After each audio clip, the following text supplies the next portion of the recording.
Okay, this video might be cut short because you may or may not be able to hear there are tornado sirens going on all around me. That's the nature of the beast in Tulsa, Oklahoma this time of year. I could go get into our hidey hole, but danger adds spice to a man's life. So I'm just going to sit here and enjoy it as long as I'm not swept up and taken away to the land of Oz. Plus, this should prove to you that I care far more about your sales than I do about my own safety. So let's talk about books. If you're an everything seller, as most of us are on this channel, you no doubt include books into your mix of items you sell. If you don't, you should. I'm going to cover 3 quick topics that you have to know if you're going to be reselling books. And it involves mostly how you store them while they're in your possession. This stuff is really critical. It can determine if a book gets worse in your possession or stays the same condition as when you bought it. That's what we want. You'll be able to sell books in any condition. Now, condition is everything. The better the condition, all things being equal, by far the higher price you're going to get. But books that are valuable, that are in not so great condition, still sell, and some sell very well. You just have to price accordingly depending on the condition. Collectors still want books that are collectibles, and readers still want books that they want to read, even if they're a little bit tattered. Now, the first thing we're going to cover is how to store books in your shelves. You see a nice collection of books here on bookshelves. And these books are stored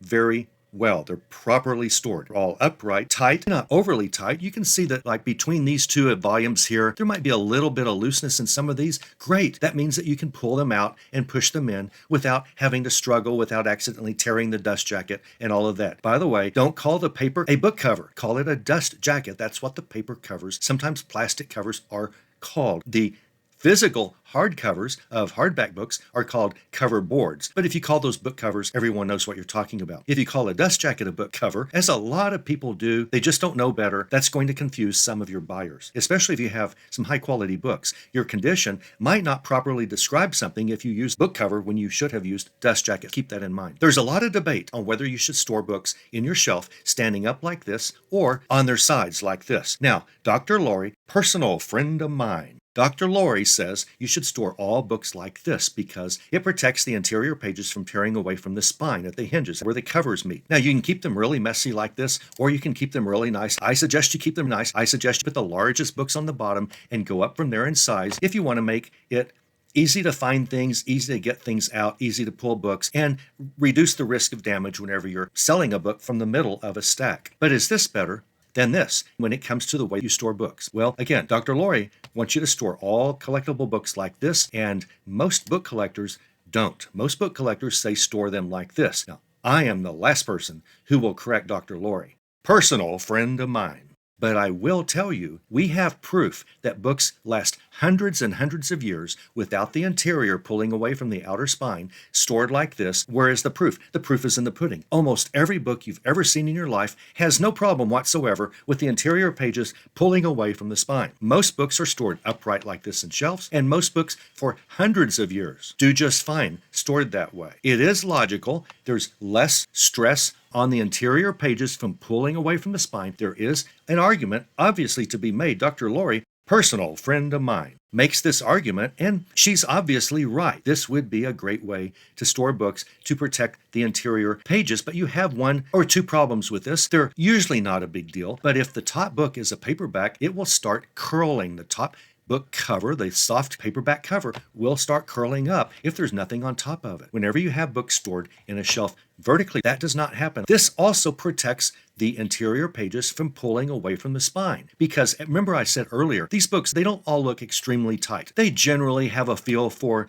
fairly firm, nothing tight. Some are loose. You can tell that these two are, there's a 1/4 inch between these 2 books. So these books are not packed tight. You can tell probably these books are not packed here tight. There's one that's been pulled out, all of that. These are not terribly tight books. Good. You don't want terribly tight books. What will happen if you store books like this together is the interior pages will never pull away from the spine because the pressing of the other books around keep that from happening. When the hardcover book is closed and you put it in your shelf, the other books around it, when just normally firmly pressed together, keep the interior from pulling away. There will not be stress on that interior, and you don't have to do things like this to protect the books. Now, I will say, depending on the shelf, you can often get more books in a shelf stacking them like this, but it gets pretty messy, and it gets harder to find things, and it gets harder to pull out some of the bottom books if your shelves are tall. There's a trade-off on all of this, but rule number 1 is you can stack them like this Or you can stack them like this. If you stack them like this, generally that's probably, in my not so humble opinion, easiest to pull out and push in. Just make sure the books are firmly packed, not too tight. If you have a lot of extra space because you don't have enough books to fill up a shelf, buy a few of these metal bookends and put those on the books that don't completely fill up a shelf to keep them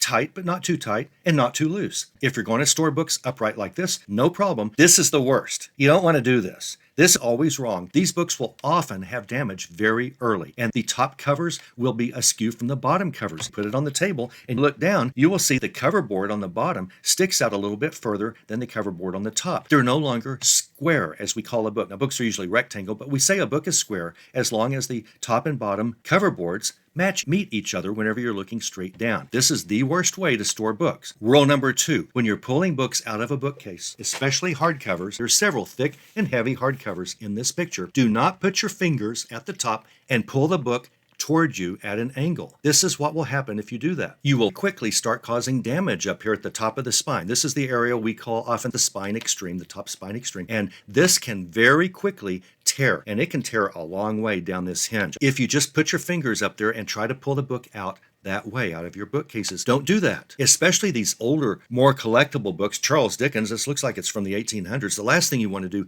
is add to this book that's already showing quite a bit of wear and tear. Every single micro tear of this book lowers the price, lowers what it's worth. This is still valuable, but it certainly is less valuable than one without a torn spine extreme, without the top layer of the leather being torn up here because someone used their fingers to pull the book out from the top, from the spine extreme. There is a tear here along the top of the hinge. This book is not as valuable as it would have been if owners throughout the years had never pulled the book out using the spine extreme to do it. What you do if you can, and I can't really show you this. I know I should take the camera into a bookcase and show you how to do it, but have I told you we're under a tornado watch? I can't be doing that. I mean, I don't know what that has to do with it, but what you do is push the other books a little bit in from the top. You can push them sort of at an angle and get just enough of this center book that you want to pull out, just enough to grasp both sides of the spine and pull it gently if you haven't packed your books too tightly. So rule number 2 is always pull a book from a bookcase using both sides of the spine with at least 2 fingers and pull those out by pushing the other 2 slightly in, and you protect the book from ever having spine extreme damage like this that happens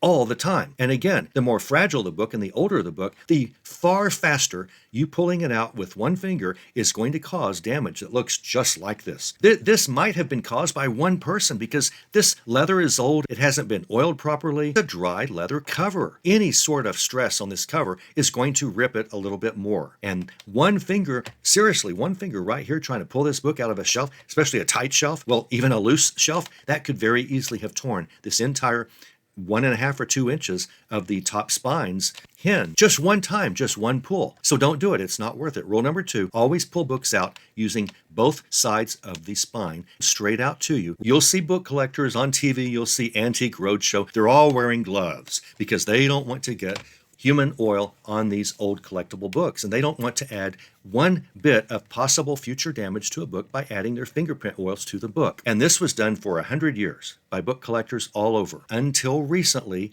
when the Book Collector Society, you know who they are. Well, I hope you do. I don't know who they are. I don't know what they're called, but there's somebody that actually tells collectors this. They decided this is more damage to a book to use gloves than to not use gloves. You can hear Rebecca Romney talk about this a lot on her YouTube channel. She runs a collectible bookshop in Las Vegas. She used to be on Pawn Stars a lot. Anytime they had rare books, they would call Rebecca in, and Rebecca makes it clear. Here, a $10,000 book, you don't see her wearing gloves. She did used to wear gloves because that was the industry standard. Dr. Lori, personal friend of mine, she still wears gloves whenever she's looking at books. But the standard these days is that's not as safe as it is. By clean hands, wash your hands well before you handle a rare book, and oils won't be a problem. They found gloves on books with dust jackets, especially old, fragile, brittle dust jackets. Those gloves often pull some of the jacket up and cause a rip and cause a tear and cause problems that weren't there, even though you were trying to be a good book collector in your nice white gloves. It turns out gloves, unlike the tactical sensation we feel with fingers,